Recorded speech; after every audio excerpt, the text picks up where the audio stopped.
Imagine standing in front of your family, your friends, and the woman you thought you'd spend forever with, and she looks you dead in the eyes and says, "I never loved you, not even from the start." Now imagine smiling back at her, because you already knew, and you've been waiting for this exact moment to destroy her fake little world. That's exactly what Michael Harris, a 37-year-old architect, did when his wife tried to humiliate him during their vow renewal ceremony. What started as heartbreak turned into one of the most unforgettable revenge stories ever told. Michael and his wife Samantha had been together for 9 years, married for 6. They met at a charity event where she was volunteering and he was one of the sponsors.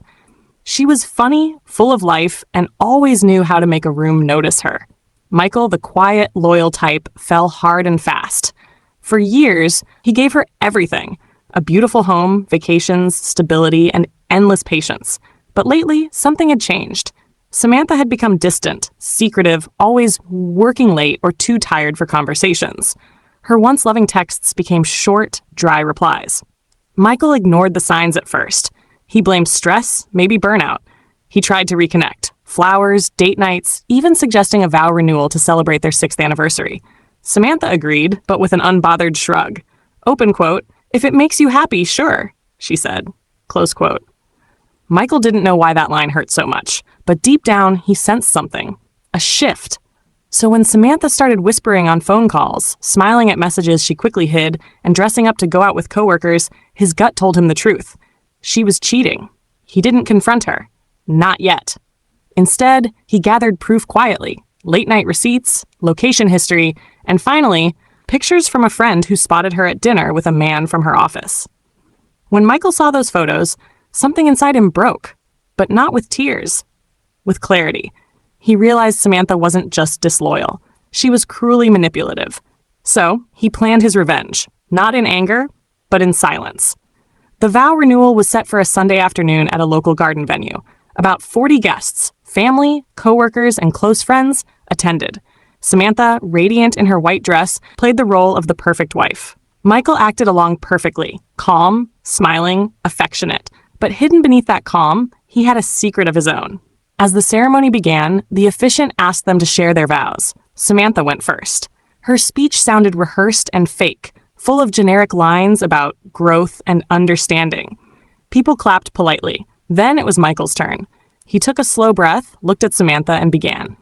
Open quote, "Samantha, when we met, I believed love could fix anything. I gave you everything: my time, my loyalty, my trust. And in return, I got lessons." Close quote. People smiled, assuming he was being poetic. But then his tone changed. Open quote. "You taught me that some people wear masks so perfectly that even their closest ones can't see the lies underneath. You taught me that promises mean nothing to someone who breaks them in secret hotel rooms." Close quote. The crowd fell silent. Samantha's face turned pale. Open quote. "You see," he continued, "while you were busy playing the role of a loving wife, I was learning who you really are. And today, I'm finally free from the act." Close quote. He pulled out his phone and pressed play.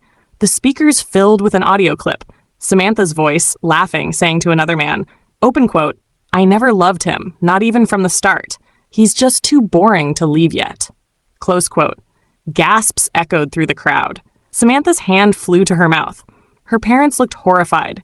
Michael turned to the officiant and said calmly, "Open quote, I won't be renewing any vows today. Instead, I'll be renewing my peace." Close quote. He handed Samantha an envelope, divorce papers, and stepped back. Samantha tried to speak, but he interrupted softly, open quote, "Don't. You've said enough." Close quote. He then turned to the guests and said, open quote, "Thank you all for coming. Consider this the last performance of our marriage." Close quote. And he walked out, head high, silent, leaving everyone in stunned silence. The video from that day went viral after someone posted it online. People praised Michael for his calm, powerful revenge.